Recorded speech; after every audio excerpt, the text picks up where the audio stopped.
Hello everyone, कैसे हैं आप लोग। आई होप आप सब बहुत अच्छे होंगे। आज हम फ्रांसिस बैकन की बायोग्राफी देखने वाले हैं और मैंने फ्रांसिस बैकन का ऑफ स्टडीज जो हमारे सिलेबस में है लेसन, उसको मैं कंप्लीट करवा चुकी हूँ।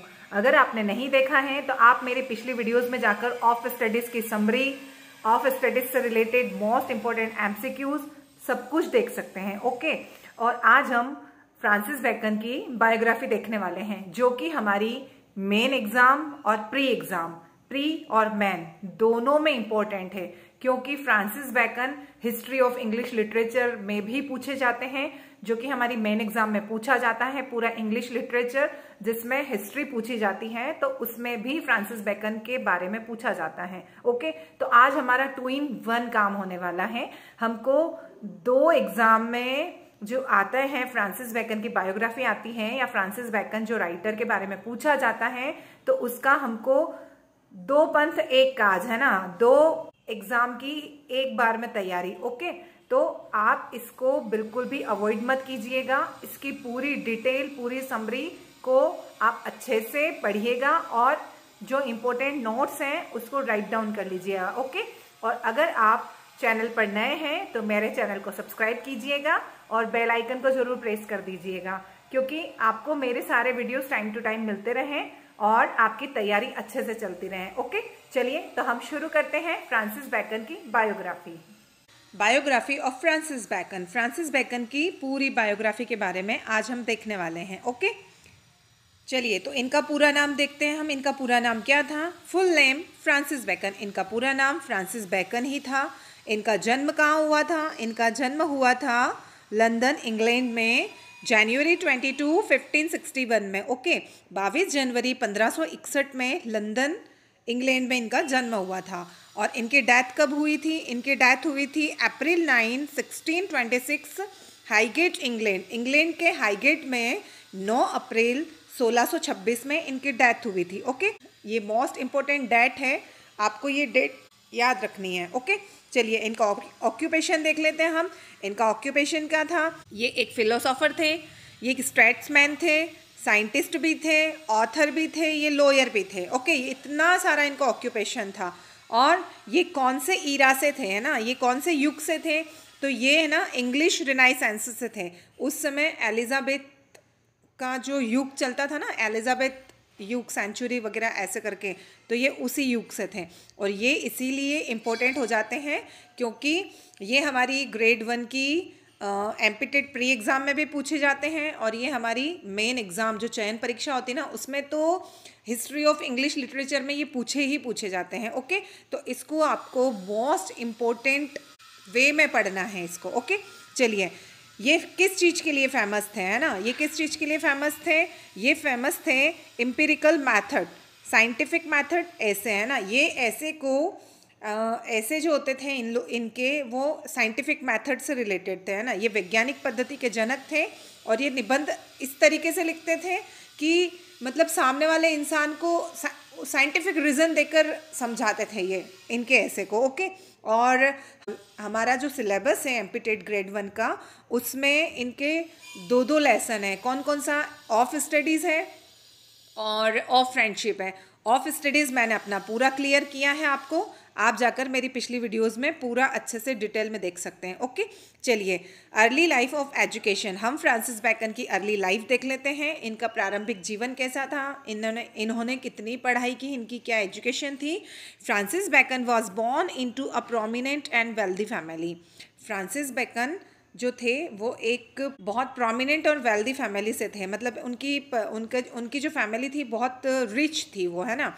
His father Sir Nicholas Bacon was Lord Keeper of the Great Seal under Queen Elizabeth, है ना। जो सर निकोलस बैकन थे, फ्रांसिस बैकन के पिताजी, वो एलिजाबेथ शासन जब था, जब महारानी एलिजाबेथ थी, उनके पहले लॉर्ड कीपर थे ये। ओके, और एंड हिज मदर एने कुक बैकन, और उनकी जो माँ थी एने cook bacon was a learned women with a strong interest in classical studies and theology, और उनकी जो माँ थी वो क्लासिकल स्टडीज़ में बहुत रुचि रखती थी। ओके, और थ्योरीज जो होती थी जो थियोलॉजी होती थी है ना, उस थियोलॉजी में भी वो बहुत इंटरेस्ट रखती थी। चलिए और आगे देख लेते हैं इनके बारे में, इनकी स्टडी कहाँ हुई, कैसे हुई। Bacon was educated at Trinity College Cambridge at the age of 12। Bacon ने 12 साल की उम्र में कैम्ब्रिज के ट्रिनिटी कॉलेज से अपनी पढ़ाई कंप्लीट की। He study classical subject and developed a taste for the Aristotelian philosophy. वो दर्शन शास्त्र करना चाहते थे, वो दर्शन शास्त्र में अपनी पढ़ाई करना चाहते थे, which he felt was not grounded in real world experience. लेकिन उनको लगा कि जो दर्शन शास्त्र वो पढ़ रहे हैं अरस्तु का है ना, तो वो रियल लाइफ के जो एक्सपीरियंस होते हैं उससे वो बहुत दूर है ना, मतलब वो रियल लाइफ में है ही नहीं। उनको लगता था ये सारी मनगढ़ंत बातें हैं ना। तो फिर क्या हुआ, afterward he studies law at Gray's Inn London and was later called to the bar in 1582। तो उसके बाद उन्होंने ग्रेज इन से अपनी कानून की पढ़ाई कंप्लीट की और उसके बाद में 1582 में 1582 में वो एक वकील बन गए। ओके चलिए आगे देखते हैं हम आगे क्या हुआ। फिर आगे हुआ उनका पॉलिटिक कैरियर की शुरुआत हुई। उनकी स्टडी कंप्लीट हो चुकी थी और अब उनका पॉलिटिक कैरियर स्टार्ट हो चुका था। Francis Bacon entered politics in 1584। Francis Bacon 1584 में पॉलिटिक्स में इंटर हुए as a member of the House of Common है ना, और वो ब्रिटिश संसद के एक सदस्य बने। He held various role eventually become है ना, उन्होंने बहुत सारे रोल प्ले किए हैं, बहुत सारे पद लिए हैं, उन्होंने बहुत सारी जॉब की है। उन्होंने क्या क्या जॉब की ये भी हमें याद रखना है, क्योंकि कभी कभी ऑप्शन में पूछ लिया जाएगा और एक ऐसा जॉब बीच में डाल देंगे ऑप्शन में एग्जामिनर कि वो इसका आंसर नहीं होगा। ओके तो उन्होंने सॉलिटरी जनरल का रोल प्ले किया उन्होंने 1607 में, मतलब 1607 में वो सॉलिटरी जनरल बने। फिर अटॉर्नी जनरल बने वो 1613 में है ना। फिर उसके बाद में लॉर्ड कीपर बने 1617 में। उसके बाद में लॉर्ड चांसलर बने वो 1618 में, जो कि इंग्लैंड की सबसे बड़ी कानूनी पद होती है ना।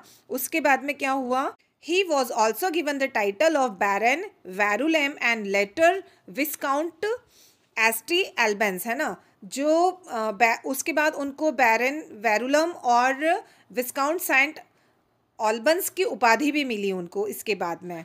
ओके ये उपाधि भी ध्यान रखनी है हमको कि फ्रांसिस बेकन को कौन कौन सी उपाधि मिली थी। ओके तो उनको कौन कौन सी उपाधि मिली, उनको मिली बैरन वेरुलम एंड विस्काउंट सेंट एल्बेंस की। ओके चलिए हाउएवर इन 1621 में 1621 में he was accused of accepting bribes and was founding guilty.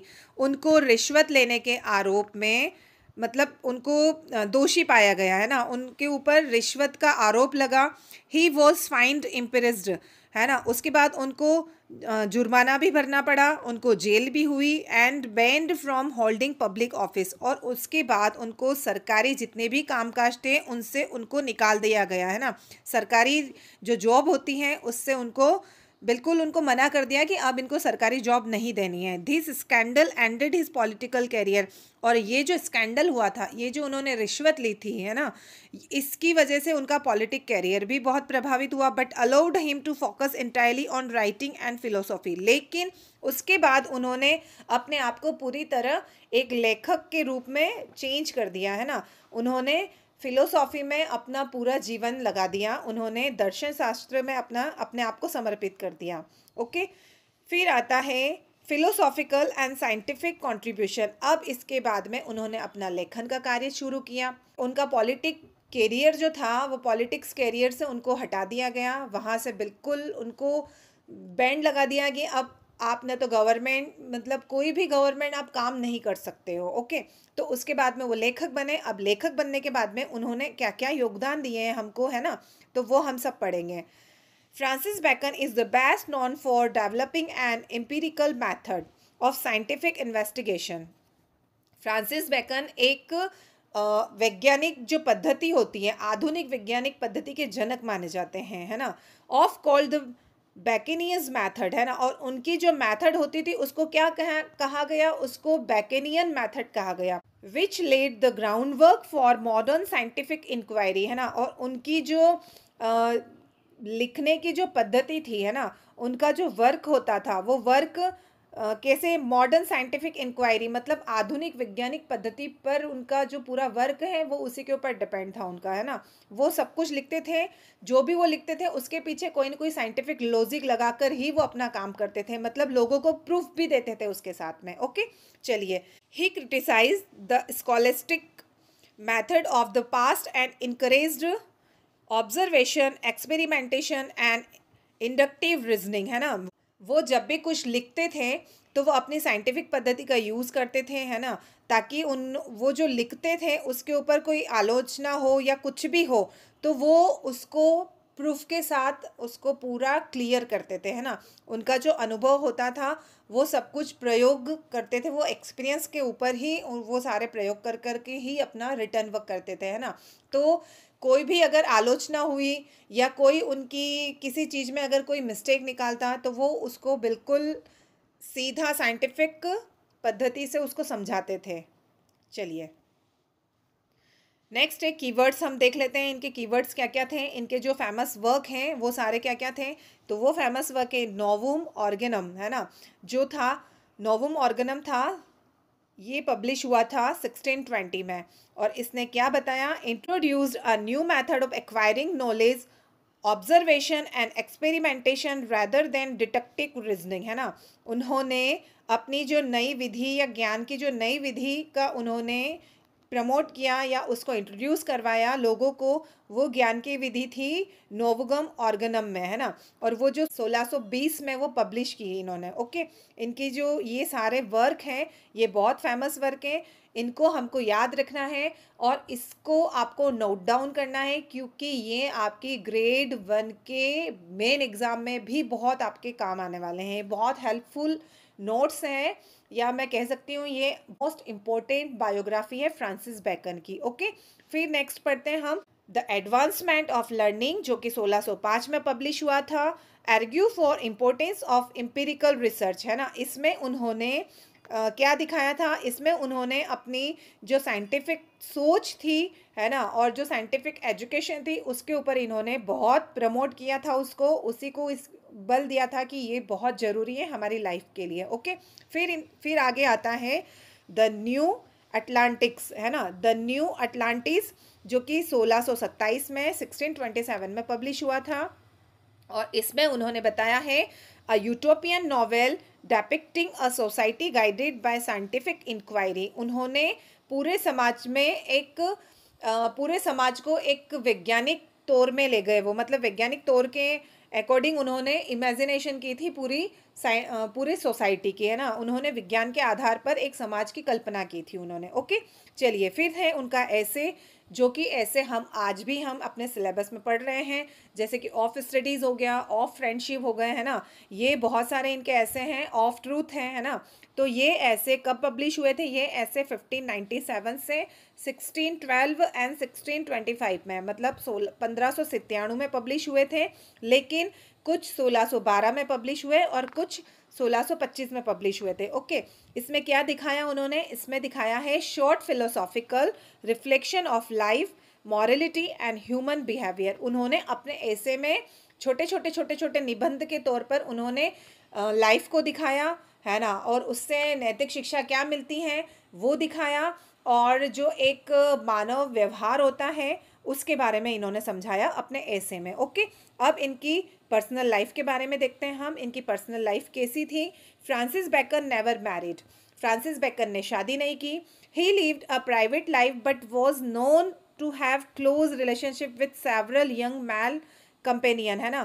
Francis Bacon ने शादी नहीं की थी, वो अपनी प्राइवेट लाइफ को ही उन्होंने जिया है, लेकिन कुछ पुरुष साथी जो थे उनके साथ में उनकी रिलेशनशिप के बारे में कुछ मतलब मिलता है, सुनने में आता है। Okay, which had lead to much speculation by biographers. Okay, जो कुछ बायोग्राफर्स हैं उनके द्वारा ये सिर्फ अटकल लगाई गई हैं, सिर्फ उनके द्वारा ये ऐसा ही अनुमान लगाया गया है। ओके, चलिए फिर आगे देखते हैं हम इनके बारे में।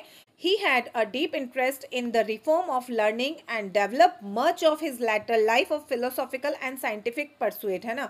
उनकी जो पूरी लाइफ थी, उन्होंने अपने लाइफ को पूरा मतलब दार्शनिक जो उन्होंने पढ़ाई की थी दर्शन शास्त्र में, तो उस दर्शन शास्त्र को उन्होंने अपने जीवन में अप्लाई किया और ज्ञान को सुधारा और ज्ञान को विज्ञान से उन्होंने जोड़ा पूरा। ओके। और उसके साथ साथ में उन्होंने पूरा साइंटिफिक जो प्रूफ देते थे वो सबको, या साइंटिफिक क्या कह सकते हैं, एक साइंस के थ्रू उन्होंने समाज को सुधारने का प्रयास किया है ना, समाज को आगे लेकर वो। ओके। चलिए अब उनकी डेथ के बारे में देख लेते हैं हम। Francis bacon died on April 9, 1626 में। साइंस फ्रांसिस बैकन की डेथ हुई थी 9 अप्रैल को 1626 में, एट द एज ऑफ 65। उनकी 65 की एज में उनकी डेथ हो गई थी। ही रिपोर्टेडली डाइड ऑफ न्यूमोनिया। उनकी डेथ किस वजह से हुई थी? उनकी डेथ हुई थी न्यूमोनिया की वजह से, है ना, which he contracted while experimenting with freezing meat in snow of study its preservation. और उनकी मौत के कारण क्या था, उनका मौत का कारण क्या था, उनको निमोनिया क्यों हो गया था? क्योंकि एक मांस का जो टुकड़ा था उसको उन्होंने बर्फ़ में संरक्षित करने की कोशिश की थी और उसके ऊपर वो एक्सपेरिमेंट कर रहे थे कि ये कब तक मतलब रहता है बर्फ़ में, कितने टाइम तक इसको प्रिजर्व करके रख सकते हैं हम। इस वजह से उनको भी ठंडी प्लेस में रहना पड़ा था और ठंडे प्लेस में रहने की वजह से उनको निमोनिया हो गया था और उनकी निमोनिया की वजह से उनकी मृत्यु हो गई। ओके। ज़्यादा ठंड लग गई थी उनको और उस वजह से वो बीमार हो गए और उनको निमोनिया हो गया और उनकी डेथ हो गई थी। ओके। अब उनको विरासत में क्या मिला, लिजेसी में क्या मिला उनको, है ना, तो उनको बहुत सारी उपाधियाँ मिली है ना। फ्रांसिस बैकन को माना जाता है, Francis Bacon is considered the father of empiricism and modern scientific methods. Modern scientific method के उनको जनक कहा जाता है ना, अनुभववाद और आधुनिक विज्ञान पद्धति के जनक। ये मोस्ट इम्पॉर्टेंट कीवर्ड्स हैं, आप इनको याद रखिएगा। अगर आप याद नहीं रख सकते हैं तो आप इनको अपनी कॉपी में नोट डाउन कर लीजिएगा, क्योंकि ये बहुत इंपॉर्टेंट कीवर्ड्स हैं, ये एग्ज़ाम में पूछे जाते हैं। ओके। अब फ्रांसिस बैकन को और क्या कहा जाता है? की figure in the scientific revolution. उनको साइंटिफिक रिवॉल्यूशन का अग्रदूत माना जाता है। Okay. One of the greatest English pros stylist of his time, a major influence of later scientists and philosophers such as Isaac Newton, John Locke and Thomas Hobbes, है ना। ये जितने भी थे, ये इसाक न्यूटन थे, जॉन लोक थे, थॉमस हॉब्स थे, इन सब विचारकों के ऊपर भी फ्रांसिस बैकन का बहुत इफ़ेक्ट पड़ा है ना। जितने भी प्रोज के जो प्रोज फिक्शन लिखते थे, जितने भी लेखक ऐसे थे जो गद्य की रचना करते थे, वो सब किसका चिंतन करते थे? वो सब फ्रांसिस बैकन के चिंतन के आधार पर अपनी रचनाएं करते थे। Okay. His work transform the way knowledge was pursued and laid the intellectual foundation for the age of enlightenment। Okay. उन्होंने अपने जो युग था, उन्होंने उस युग को प्रबोधन युग मतलब एज ऑफ एनलाइनमेंट की नींव रखी उन्होंने। उस युग को उन्होंने एज ऑफ एलाइनमेंट कहा गया और उनकी जो खोज थी, ज्ञान की खोज थी, उन्होंने उस ज्ञान की खोज को एक नई दिशा दी। ओके। तो ये क्या करते थे, अपना पूरा साइंटिफिक जो रीज़न होता था उसी के आधार पर अपनी लेखनी का काम करते थे और उसी के आधार पर पूरा अपना वर्क लिखते थे। ओके। तो फ्रांसिस बैकन की बायोग्राफी इसीलिए हमारे लिए बहुत मोस्ट इम्पोर्टेंट है, क्योंकि ये हिस्ट्री ऑफ इंग्लिश लिटरेचर का भी पार्ट है। तो आई होप आपको ये पूरी बायोग्राफी अच्छे से समझ में आई होगी और आपको इससे बहुत बेनिफिट मिलने वाला है, आपके लिए ये बहुत फ़ायदेमंद रहने वाली हैं। ओके। चलिए, तो अब हमारा पूरा सेशन हम यहीं ख़त्म करने वाले हैं और अगर आपको ये सेशन अच्छा लगता है तो प्लीज़ एक छोटा सा लाइक कर दीजिएगा।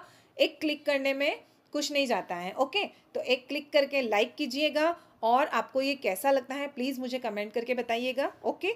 चलिए, तो अब और मैं आपको याद दिला देती हूँ कि आप अगर चैनल पर नए हैं तो चैनल को सब्सक्राइब करना ना भूलें। ओके।